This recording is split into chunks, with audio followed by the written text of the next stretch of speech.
Banyak dari kita bermimpi untuk menjelajahi planet lain. Itulah tema film pendek yang membuat saya terpesona ini. Membayangkan senja di Mars, mengagumi cincin Saturnus, atau melompat-lompat dalam gravitasi nol di pegunungan bulan. Dengan proyek ambisius seorang miliarder untuk mendirikan koloni di Mars pada 2022, harapan pun bangkit bahwa suatu hari nanti kita bisa menghuni dan bepergian di angkasa seperti di bumi. Hari ini, saya mengajak kalian pada sebuah eksperimen pikiran ilmiah. Apa yang dibutuhkan untuk membuat setiap planet di tata surya layak huni? Dan kita memulai perjalanan kita dari Merkurius. Bagaimana bertahan hidup di dunia terdekat dari matahari? Di Merkurius, matahari akan terlihat seperti ini. 3 kali lebih besar dan 7 kali lebih terang daripada di langit kita. Sekilas, kita mungkin mengira panasnya tak tertahankan, tetapi kenyataannya justru sangat dingin. Ya, di beberapa wilayah. Di sisi siang hari, termometer akan menunjukkan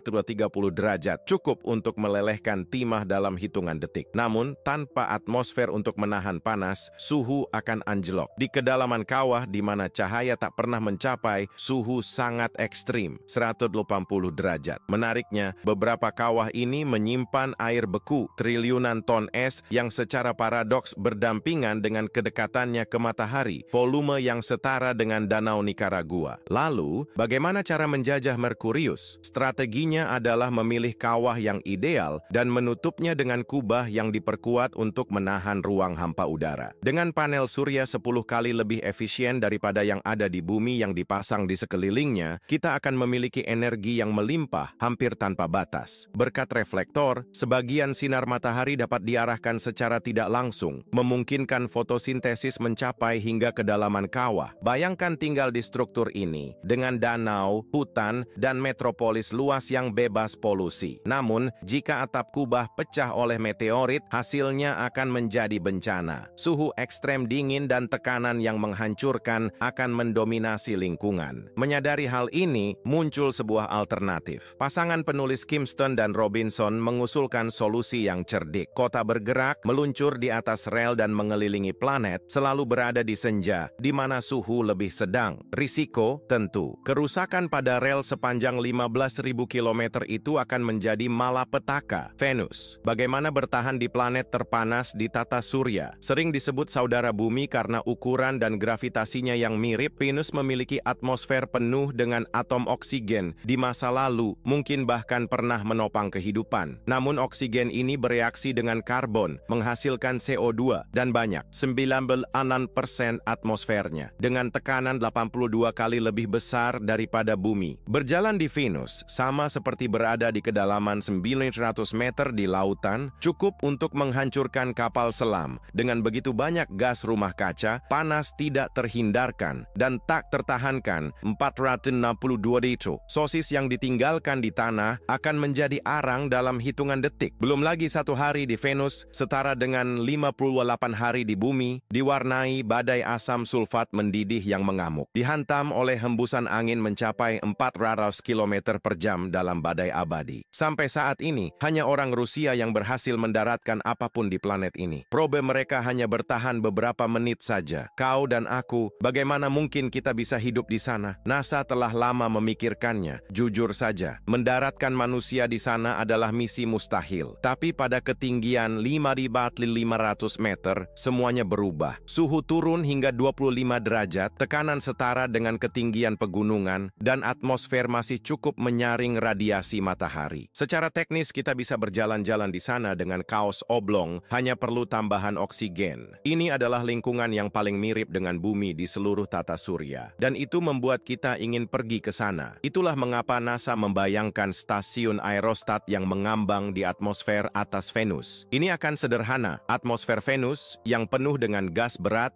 memungkinkan balon helium sederhana sepanjang 2.000 meter untuk menopang lebih dari 6 juta ton, setara dengan sebuah kota kecil. Oke, setuju. Ide ini membuat bulu kuduk merinding. Kau akan mengambang di atas lautan asam sulfat yang mendidih. Bayangkan, kotamu jatuh ke sana. Skenario mimpi buruk yang nyata. Tapi mari lihat sisi baiknya. Asam ini bisa ditangkap dan diuraikan secara kimiawi menjadi oksigen, hidrogen, dan belerang. Bahaya terbesar justru, secara paradoks, adalah tambang emas. Tapi akankah kita suatu hari bisa menginjakkan meninggalkan kaki di permukaan Venus? Beberapa solusi telah diusulkan, tetapi masing-masing memiliki kelemahan besar. Salah satunya adalah menggunakan mikroorganisme yang mampu menyerap CO2. Ide ini menarik. Sayangnya, mereka tidak akan bertahan dalam kondisi neraka Venus. 2. Mengalihkan asteroid sebesar 700 mm agar tabrakannya melepaskan CO2 ke luar angkasa. Gagasan yang absurd dan tidak efektif. Gravitasi akan menarik gas itu kembali ke Venus. 3. Mengebom planet dengan kalsium dan magnesium, mengurung CO2 di dalam batuan. Menarik, tapi kita bicara tentang triliunan ton. Ada solusi keempat yang layak, memasang perisai dan cermin surya untuk menghalangi cahaya matahari dan mendinginkan Venus. CO2 akan berubah menjadi es kering, yang bisa disimpan atau ditenggelamkan. Tapi bagaimana menciptakan kembali lautan di Venus? Ya, Venus pernah memiliki air, dan yang Anda lihat adalah peta dari laut yang hilang itu. Panas menguapkannya, dan angin surya melemparkannya ke luar angkasa. Kita perlu membawa air kembali, dan sumber terdekat berada di sabuk asteroid antara Mars dan Jupiter. Ada sebuah benda langit kecil, mungkin tidak Anda kenal, Res. Ia mungkin terdiri dari 50% es. Dengan 1/5 volume air bumi, kita bisa mengubahnya menjadi bulan Venus, menutupi planet yang telah diterraform dengan samudra dan pasang surut. Kecuali jika Res lebih berguna untuk Mars, impian sejati kolonisasi. Baik di film maupun game, Mars selalu menjadi tujuan akhir umat manusia. Alasannya, posisinya di zona layak huni, hari 24 jam, musim yang jelas, dan es di kutub. 500 juta tahun lalu, Mars hangat, lembab, dan mungkin bahkan hidup. Tapi era itu telah berakhir. Tantangan untuk menghidupkannya kembali sama besarnya dengan Venus. Gravitasi yang lebih rendah mungkin menyenangkan untuk lompatan yang berlebihan, tetapi mempersulit hubungan intim dan menghambat retensi gas tertentu di atmosfer. Selain itu, medan magnet yang tidak signifikan tidak mampu menahan angin matahari, radiasi berbahaya yang menyapu sedikit sisa atmosfer Mars. Faktor lain yang memperburuk, tanpa vulkanisme aktif, tidak ada pelepasan panas atau gas ke atmosfer. Semua yang mencapai permukaan akan tetap di sana. Lebih buruk lagi, tekanan atmosfer sangat rendah, hampir setara dengan vakum luar angkasa. Dan akhirnya dingin yang ekstrem. Rata-rata 103°, meskipun tidak merata. Di beberapa kawah khatulistiwa, di mana CO2 terkonsentrasi dan paparan matahari kuat, suhu bisa mencapai 35°. Wahana InSight secara rutin mencatat suhu di atas 0 selama musim panas. Tantangan terbesar terletak pada musim dingin Mars yang berlangsung hampir 6 bulan dan jauh lebih keras daripada di bumi. Meskipun ada hambatan ini, ya, hidup di Mars tetap mungkin. Dalam skenario ini, kita bisa mengisolasi udara dengan es silika untuk mempertahankan panas dan menciptakan mikrolingkungan tropis atau area budidaya. Adapun air, sudah ada konfirmasi keberadaannya di planet ini. Tinggal mengekstraksinya, baik dengan mengebor tanah maupun mengirim misi robotik ke kutub yang membeku. Namun, kendala terbesar adalah energi. Dengan badai pasir dan musim dingin yang panjang, energi surya tidak layak. Satu-satunya alternatif realistis adalah nuklir. Bukan pembangkit listrik uap tradisional tentu saja, tetapi reaktor termoelektrik kecil berbahan bakar plutonium. Satu-satunya hambatan nyata dari metode ini terletak pada resistensi manusia pada ketakutan yang dibangkitkan oleh energi ini. Karena itu, mungkin sudah saatnya untuk memikirkan rencana yang lebih berani, mengubah Mars menjadi klon bumi. Tapi bagaimana cara melakukan terraformasi ini? Elon Musk menyarankan beberapa solusi yang kontroversial, seperti meledakkan bom termonuklir di kutub Mars untuk mencairkan es kutub dan melepaskan air serta CO2 secara bersamaan. Namun dalam praktiknya, gagasan tentang air ini naif. Diperlukan 180.000 hulu ledak nuklir. Kita bahkan tidak memiliki 20% dari persenjataan itu di bumi. Selain itu, Mars tidak memiliki cukup karbon dioksida. Bahkan jika semua es mencair, tekanan atmosfer tidak akan melebihi 1,2% dari tekanan di bumi. Jika kita mengekstrak semua CO2 dari batuan, kita hanya akan mencapai 7%. Solusinya adalah membanjiri planet ini dengan gas rumah kaca, seperti amonia, klorometana, atau senyawa fluor. Dengan kata lain, mencemari secara tak terkendali dengan zat-zat yang paling berbahaya untuk secara paradoks memungkinkan kehidupan. Tantangannya adalah gravitasi yang lemah dan angin matahari akan menghilangkan atmosfer ini. Namun, ini tidak akan menjadi masalah kritis, prosesnya lambat, dan kita bisa mengatasi mengatasinya dengan perisai orbital untuk memblokir radiasi matahari. Jujur saja, jika ada lebih banyak CO2 yang terperangkap dalam es Mars, metode ini akan menyelesaikan masalah dalam beberapa tahun. Tapi kenyataannya berbeda. Satu-satunya peluang kecil adalah keberadaan bakteri alien yang tersembunyi di bawah permukaan, beradaptasi dengan lingkungan, dan mampu melepaskan gas-gas ini dalam skala besar. Pada akhirnya hampir mustahil bagi Mars untuk menjadi dunia yang layak huni suatu hari nanti. Jupiter Europa. Bagaimana cara menghuni dunia yang didominasi oleh lautan? Di hadapan kita adalah Jupiter, raksasa di antara planet-planet di tata surya kita. Namun, mendarat di permukaannya tidak mungkin karena komposisinya hampir seluruhnya terdiri dari hidrogen dan helium. Tapi ini bukan halangan pasti. Sama seperti di Venus, solusinya mungkin terletak pada mendirikan koloni di lapisan atmosfer yang lebih tinggi. Memang di Jupiter terdapat beberapa wilayah dengan suhu yang relatif bisa ditoleransi. Namun, tekanan atmosfer di titik-titik tersebut bisa mencapai 10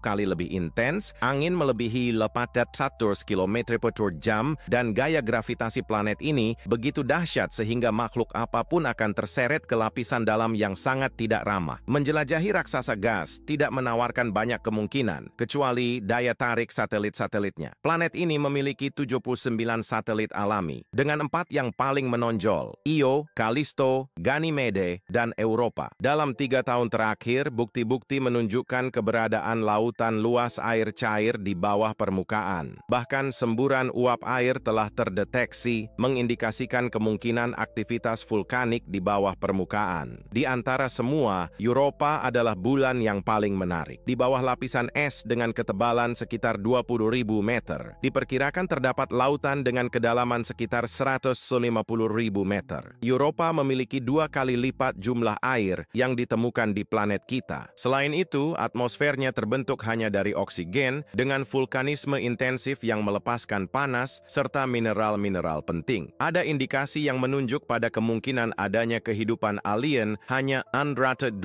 juta kilometer dari bumi. Hambatannya, dingin yang ekstrem, gravitasinya tidak signifikan, dan radiasi mematikan dari Jupiter membuat lingkungannya tidak ramah. Lebih baik menghabiskan sehari di atas atap radioaktif Chernobyl daripada berjalan singkat di atas es beku Europa. Permukaan yang tidak ramah, dan meskipun langit Jupiter adalah pemandangan yang memukau, kenyataannya adalah di bawah eslah kita akan mendirikan tempat perlindungan antar planet yang sederhana. Kubah-kubah kecil yang hangat dengan cairan selalu tersedia. Untuk energi, arus laut mungkin cukup, tetapi jika kita menginginkan lebih, ada kesempatan unik. Ingat radiasi intens Jupiter? Itu dihasilkan oleh medan magnetnya yang sangat besar, begitu kuat sehingga planet ini dikelilingi oleh cincin plasma. Dan tebak siapa yang tepat berada di tengah jalur itu? Io, bulan keempat. Tapi lupakan semua yang Anda tahu tentang Io dari data bumi. Gunung berapi meletus yang terlihat dari luar angkasa, permukaan yang dipotong oleh petir, bertegangan 400.000 volt, dan radiasi sebesar 36 juta mikrosieverts. Ya, Io, kamu akan menjadi pembangkit energi bagi koloni kita. Namun, banyak ilmuwan ragu untuk menjelajahi bulan-bulan es ini, khawatir mencemari bentuk kehidupan yang mungkin sudah ada di sana. Dan Saturnus, Titan, bagaimana cara menjajah lautan kemungkinan? Seperti Jupiter, Saturnus adalah raksasa gas yang tidak bisa dihuni. Dan seperti Jupiter, bulan-bulannya lah yang menarik minat kita. Di sini juga, kita menemukan satelit dengan lautan cair tersembunyi di bawah kerak beku, Enceladus, khususnya memikat para peneliti, karena lautannya hanya berada beberapa meter di bawah lapisan es yang tipis. Namun, jika kita berpikir untuk melakukan kolonisasi, tujuan alami kita akan sangat dekat. Titan, bulan terbesar kedua di tata surya. Dunia ini memiliki sesuatu yang langka, atmosfer yang padat, dan bukan hanya itu. Sama seperti di bumi, kita menemukan lautan, danau, sungai, bahkan pantai. Perbedaannya, ali-ali air, semuanya terdiri dari hidrokarbon, metana, etana, dan amonia mengalir dalam bentuk cair di permukaannya. Di bumi, unsur-unsur ini akan sangat mudah terbakar dan berbahaya, tetapi di Titan tidak ada risiko karena kekurangan oksigen. Atmosfernya didominasi oleh nitrogen, lebih dari 80%, menjadikannya tidak bisa dihirup, tetapi dengan tekanan setara dengan 5 meter di bawah permukaan laut di bumi. Radiasinya minimal, untuk menjelajah di luar hanya diperlukan pakaian ringan, sandal dan pasokan oksigen. Hanya saja, tidak boleh takut dingin. Suhunya mencapai 180